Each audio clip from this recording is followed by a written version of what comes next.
Painting on my clothes till I dream again. Sorry wasn't good, but we wanna be friends. Give a little less, maybe if I tried. Seen the valley low and I'd rather be high. I don't want your heart. Deməli, məni tanımayanlar üçün ilk öncə məlumat verim. Mən hal-hazırda Almaniyada Anhalt Universitetində magistr təhsil alıram. Dövlət Universitetində təhsil aldığım üçün ödənişsiz təhsil alıram.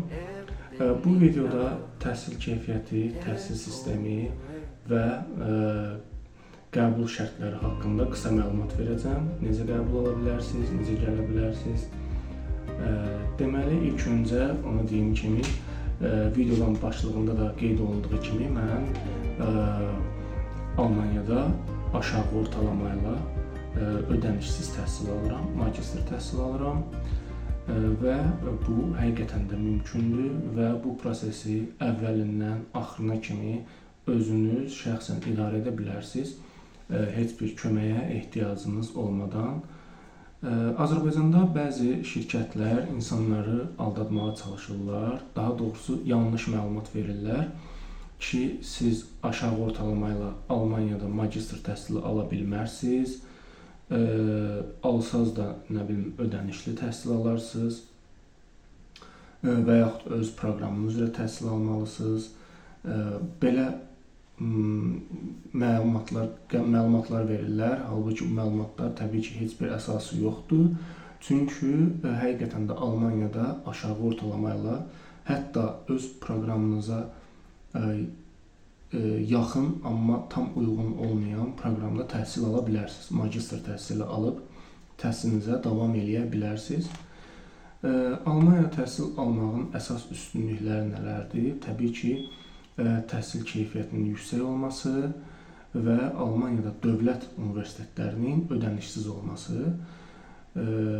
Ödənişsiz olmasının səbəbləri isə, yəni Almaniyada belə deyək, həm digər dünyanın ölkələrində olduğu kimi həm dövlət, həm də özəl universitetlər var.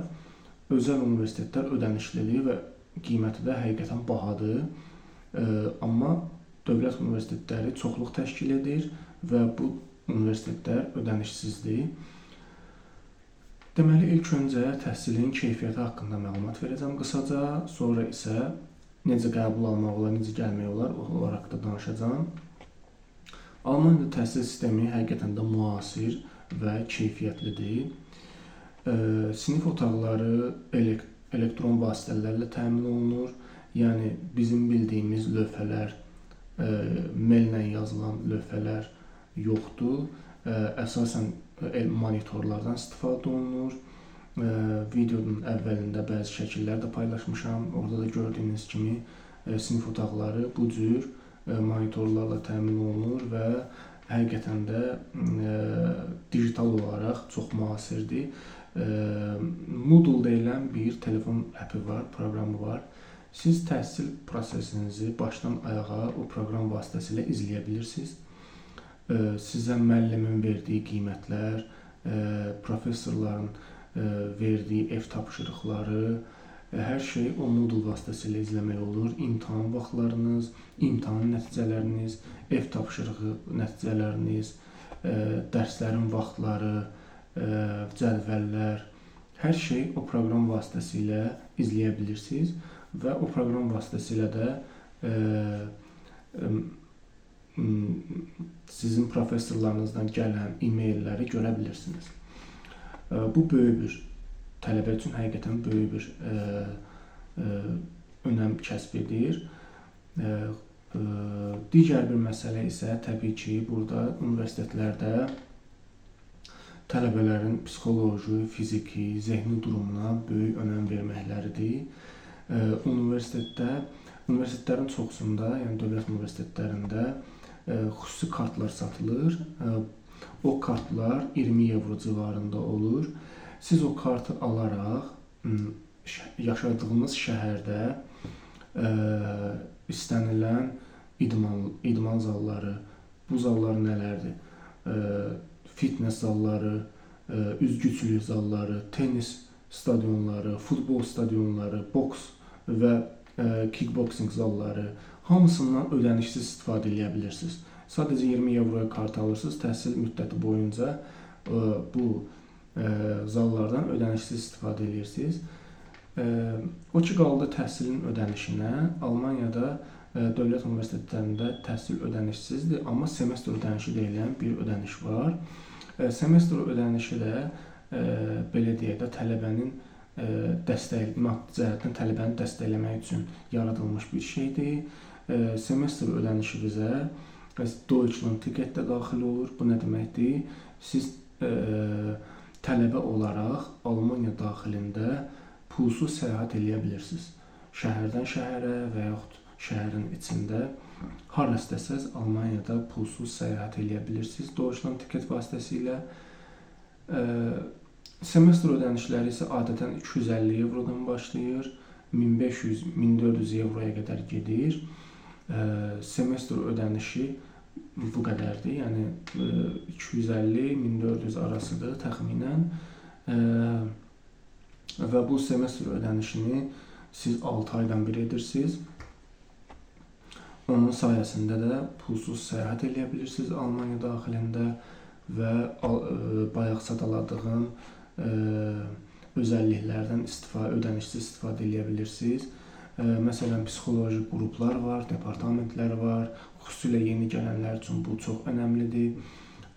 Psixoloji qruplara qoşula bilərsiniz. Psixoloq yardımı ala bilərsiniz, ödənişsizdir. Sonra bayaq sadaladığım idman zallarından, tennis, spa, üzgüçülük hamısından ödənişsiz, pulsuz istifadə edə bilərsiniz. Bundan başqa partilər keçirilir universitetdə.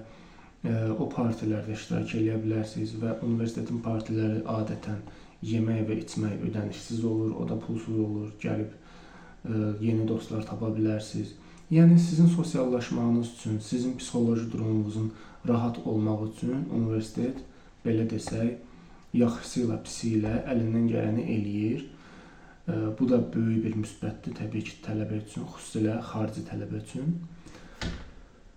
Bundan başqa deməli keçək, necə qəbul almaq olar ona. Bir də onu da deyim ki, universitetdə müəllimlər əllərindən gələni eləyirlər ki, siz imtahanları keçəsiniz. Bu nə deməkdir? Bu deməkdir ki, verilən dərsləri çox yaxşı şəkildə müəllimlər səbirli şəkildə sizə izah eləyirlər və imtahandan keçə bilməyiniz üçün sizə bütün lazımi bilikləri verirlər. Bu demək deyil ki, imtahanda kömək eləyirlər. Xeyr, imtahanda heç bir kömək olmur, amma sizi əllərindən gələni eləyirlər ki, siz imtahanlara tam hazır vəziyyətdə girəsiniz və hər biriniz keçəsiniz. Çünki burada müəllimlər əgər yaxşı olarsa, professorlar yaxşı tədris keçərsə, tələbələr hər semestrin sonu və ya ortası keçirilən səs vermələrdə o müəllimlərə səs verir. Ona görə də müəllimlər əllərindən gələni eləyir ki, tələbələrə yaxşı tədris keçsinlər. O səs vermələr sayəsində universitetdə dekanlar, qrup rəhbərləri seçilir. Bəli, yəni burada universitet dekanını və qrup rəhbərlərini tələbə seçir. Tələbə səs verir, seçir. Tələbə səs verməsə seçilmir. Belə. O ki qaldı, necə qəbul almaq olar? Bunu əvvəldən sona qədər izləyin, xahiş edirəm. Çünki ətraflı məlumat verəcəm və lazımi bütün saytların da linkini aşağıda videonun altında qeyd edəcəm. DAAD.D deyilən bir sayt var. Siz o sayta daxil olursunuz və təhsil almaq istədiyiniz proqramı seçib axtarış eləyirsiniz. O proqrama uyğun bütün universitetlərin listini görəcəksiniz. O listə daxil olursunuz və o listdən bir universitet və ya bir neçə universitet seçib linkə daxil olub universitetin saytına yönlənirsiniz və universitetin saytından da o universitetlərə bir-bir müraciət edə bilirsiniz. DAAD saytı dövlətin nəzarətində olan və böyük bir platformadır. Bütün dövlət universitetlərinin adı o listdə var, o saytda var və ona görə də siz oradan istədiyiniz universiteti tapıb müraciət edə bilirsiniz. Bundan başqa ona deyim ki, UniAssist deyilən bir platforma var. Universitetlərin 90%, bəlkə də daha çoxu sizi UniAssist-ə yönləndirəcək. Universitetin saytına daxil olanda orada görəcəksiniz ki, yazıb ki, aşağıda göstərilən sənədləri UniAssist platformasına yükləyin. Xahiş edirik, yükləyin. Və siz universitetin tələb elədiyi sənədləri UniAssist platformasına yükləməlisiniz. UniAssist də Təhsil Nazirliyinin nəzdində olan, yəni Təhsil Nazirliyinin belə deyək də sərəncamında olan bir qurumdur və sizin diplomlarınızı, sizin sənədlərinizi yoxlayıb universitetə göndərir. Universitetlərin çoxusu UniAssist işləyir və UniAssist ödənişlidir. İlkin müraciətdə 70 euro, daha sonraki universitetlər üçün müraciətdə isə 35 euro ödəniş eləyirsiniz. Səhv eləmirəmsə 35-36 euro ödəniş eləyirsiniz. Yəni siz UniAssist-də universitetin DAAD saytından universiteti tapırsınız. Universitetin linkinə daxil olub universitetin saytına girirsiniz. Universitetin saytından da yazılan sənədləri UniAssist-ə yüklüyorsunuz. Bu qədər sadədir. Proses bu qədər sadədir. Heç bir köməkçiyə, heç bir şirkətə, heç kimə ehtiyacınız yoxdur. Bunu tək başına özünüz eləyə bilərsiniz. Və bəli, videonun adı başlığında da qeyd olunduğu kimi aşağı ortalama ilə başqa bir sahədə təhsil ala bilərsiniz. Burada əsas məsələ, indi sənədlərə keçid eləyəcəm. UniAssist-ə yüklədikdən sonra gözləyirsiniz və UniAssist sizin sənədlərinizi incələdikdən sonra universitetə özü göndərir və universitet sizə e-mail yazır ki, hə və ya yox. Siz universitetə qəbul olursunuz, yoxsa yox. Qərarı UniAssist vermir, qərarı universitet verir. UniAssist sadəcə sizin sənədlərinizin doğruluğunu yoxlayır. Sənədlərinizi yoxlayır, diplomunuz təsdiq olunub, olunmayıb ona baxır, sonra göndərir universitetə və universitet qərar verir. Siz qəbul olursunuz, yoxsa yox universitetə. Mən 3 universitetə müraciət eləmişəm UniAssist-lə və ikisindən rədd cavabı gəldi, birindən qəbul gəldi, elə ən çox istədiyim universitetdən qəbul gəldi. Orada gəldim, hal-hazırda burada oxuyuram və çox xoşbəxtəm. Belə, o ki qaldı hansı sənədlərə ehtiyac var? Sənəd olaraq əsasən əsas vacib sənədlər təbii ki, ilkin olaraq dil sertifikatıdır. Dünyanın harasına getsəz, ilkin tələb dildir. Əgər siz magistr təhsilini, bakalavr təhsilinizi ingilis və ya alman dilində almamısınızsa, sizin dil sertifikatına ehtiyacınız var Almaniyada təhsil almaq üçün. Bu, ingilis dili üçün TOEFL, IELTS ola bilər, alman dili üçün isə Goethe və digər onun kimi sertifikatlar ola bilər. O sertifikatların əldə olunması haqqında burada məlumat verməyəcəm. Əgər bu videonu izləyirsinizsə, yəqin ki, o sertifikatlar haqqında məlumatınız var, necə əldə etmək lazımdır bilirsiniz. Sertifikatı əldə etdikdən sonra universitetə digər sənədləri yığmalısınız.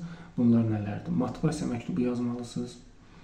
Motivasiya məktubunuzda hər şeyi qeyd etməlisiniz. Motivasiya məktubu çox önəmlidir.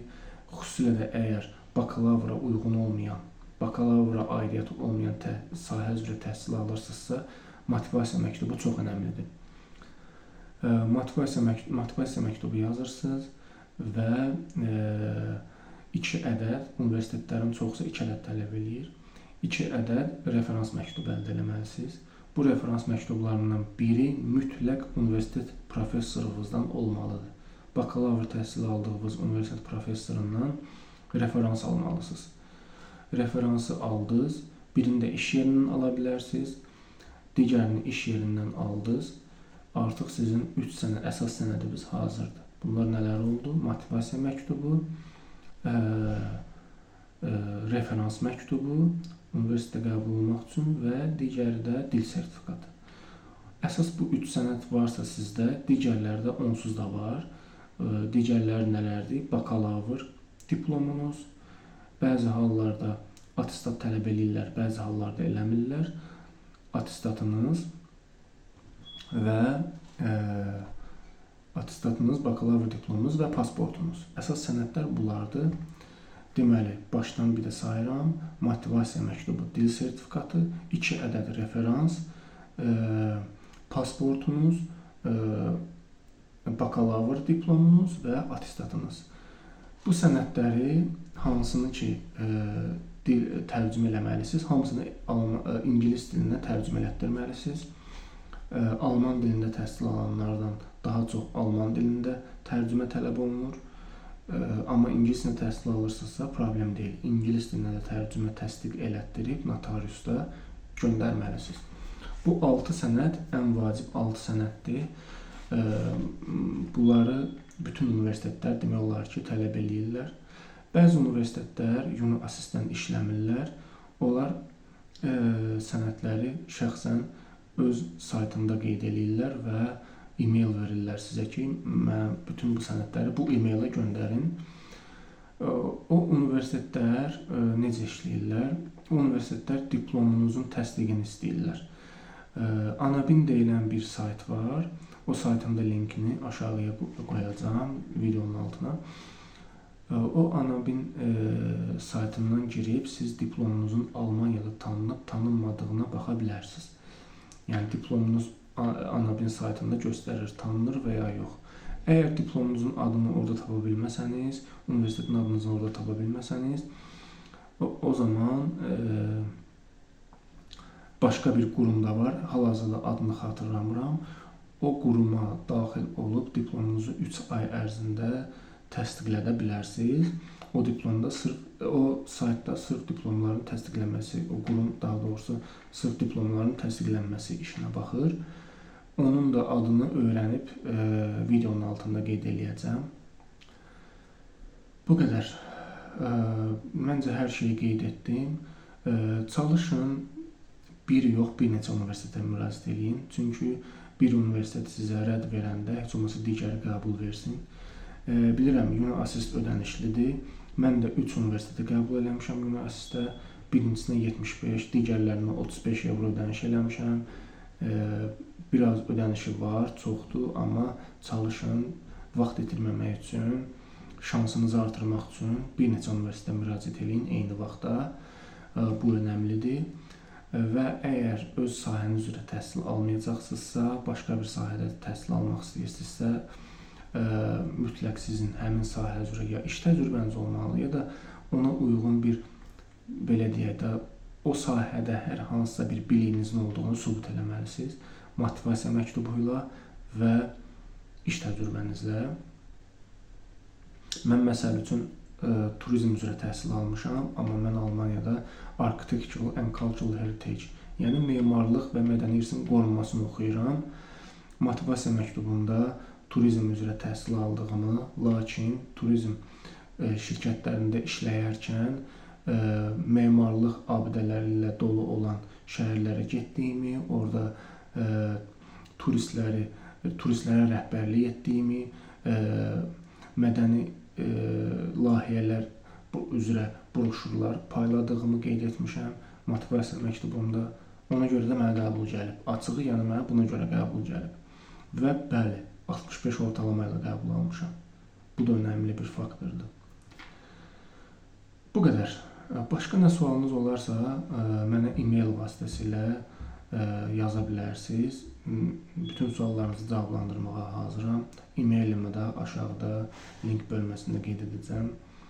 Kimin nə sualı olarsa, orada mənə yazsın. Qaranlıq mövzular varsa, ətraflı məlumat verməyə hazıram.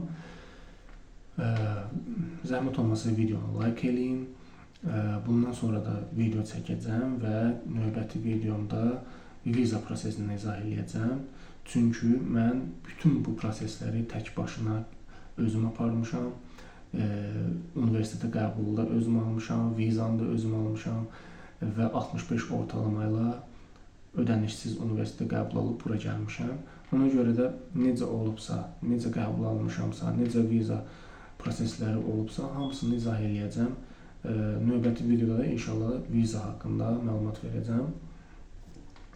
Bu qədər. Zəhmət olmasa bəyənərsiniz videomu və bundan sonraki videolarımdan da xəbərdar olmaq üçün subscribe olarsınız. İnşallah gələn videoda görüşənədək.